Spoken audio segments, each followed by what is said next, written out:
नमस्कार दोस्तों। आज इस वीडियो के अंदर एक बहुत इंपॉर्टेंट जानकारी मैं आप लोगों के लिए लेकर आया हूं, तो प्लीज इस वीडियो को थोड़ा सा ज्यादा ध्यान से देखिएगा, क्योंकि आज सुप्रीम कोर्ट ऑफ इंडिया के द्वारा एक अपना जजमेंट के दौरान, हियरिंग के दौरान एक गाइडलाइंस मैंडेटरी करने के लिए ऑर्डर कर दिया गया है। ये बात पे गौर करिएगा। सुप्रीम कोर्ट ऑफ इंडिया के अंदर ऑनरेबल हमारे जो चीफ जस्टिस ऑफ इंडिया है संजीव खन्ना जी, तो उनके द्वारा बार काउंसिल ऑफ इंडिया को ऑर्डर्स जारी कर दिए गए हैं और डायरेक्शंस भी जारी कर दी गई हैं कि अब कोई भी एक एडवोकेट होता है, उसके लिए सबसे बड़ी चीज क्या होती है? अपना नाम से वकालतनामा साइन करना। अब वकालतनामा जब हम साइन करते हैं तो अपना या तो नाम लिख देते हैं, जैसे कि मेरा नाम है एडवोकेट आयुष जैन, तो मैं जब अपना वकालतनामा पे अपना जब भरूंगा तो वेलफेयर की टिकट लगती है और ये बेसिक फॉर्मेलिटीज होती हैं, तो उसमें मैं अपना नाम लिखूंगा और अपना एनरोलमेंट नंबर लिखूंगा, बात खत्म। या फिर मैंने अपनी स्टैंप अगर बनवा रखी है तो मैं स्टैंप लगाऊंगा और उस पर अपना सिग्नेचर कर दूंगा, बात खत्म, और अपना कोर्ट में जमा हो जाता है, मेरा वकालतनामा लग जाता है।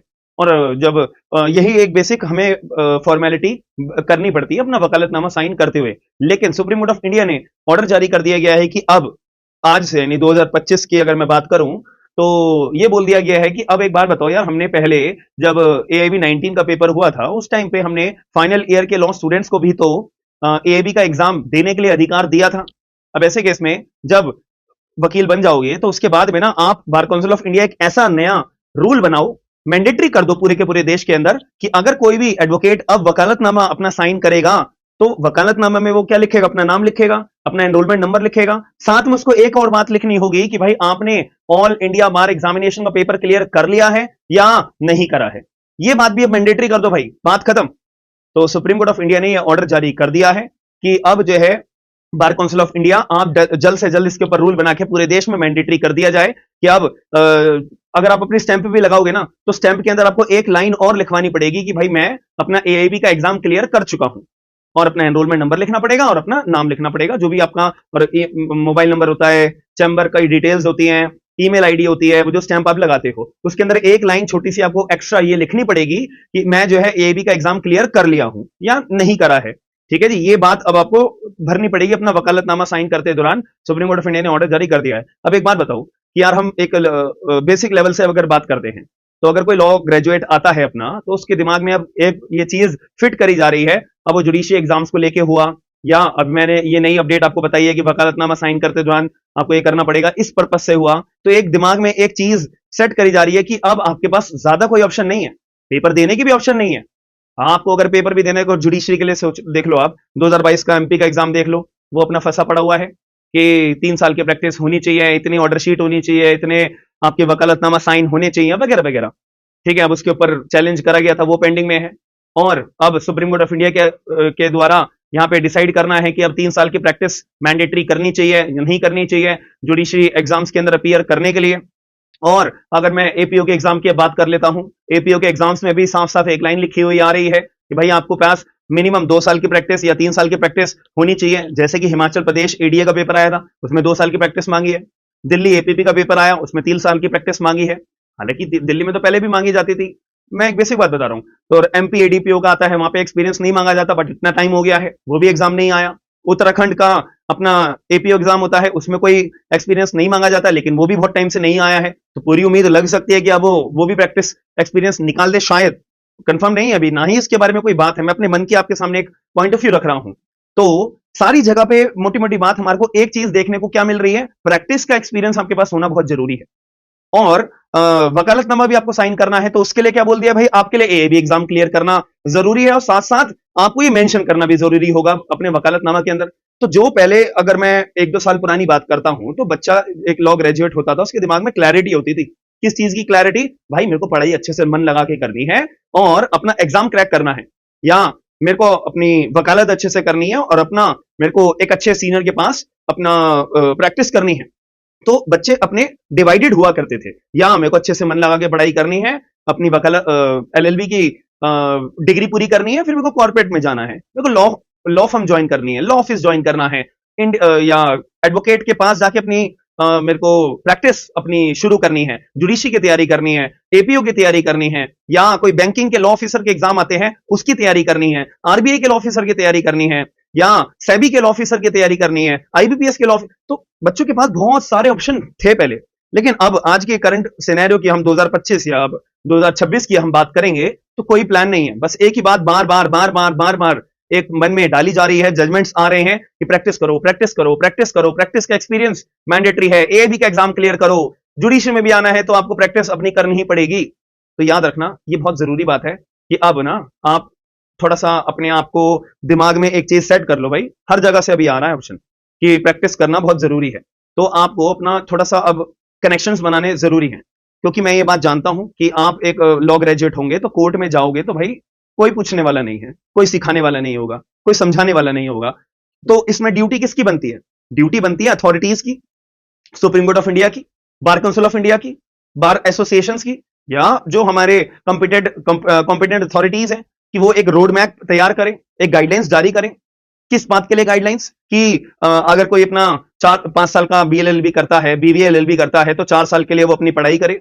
5वें साल के लिए कॉलेज वाले की ड्यूटी बना दी जाए कि भाई आप अपने एडवोकेट्स को एंगेज करिए, पैनल बनाइए एक अपना कॉलेजेस के अंदर, और बच्चों को जो मेरिटोरियस बच्चे हैं आप उनको जो है इंटर्नशिप्स कॉलेज के दौरान ही प्रोवाइड कराइए, और जो अपने एडवोकेट्स होंगे उनकी भी ड्यूटी यहाँ पे रूल्स बना दो, गाइडलाइंस बना दो, स्ट्रिक्ट गाइडलाइंस बना दो कि आपके पास एटलीस्ट इतने इंटर्न्स तो आपको रखने ही पड़ेंगे, इतने टेन्योर के लिए तो आपको एक इंटर्न रखने के बाद में आपको उनको पढ़ाना ही पड़ेगा, उनको सिखाना ही पड़ेगा। एक एप्रोप्रिएट एक करिकुलम आप जारी कर दीजिए कि इतने साल के इतने प्रैक्टिसिंग अगर एडवोकेट्स हैं तो वो इंटर्न्स जो हायर करेंगे उनका करिकुलम क्या होना चाहिए।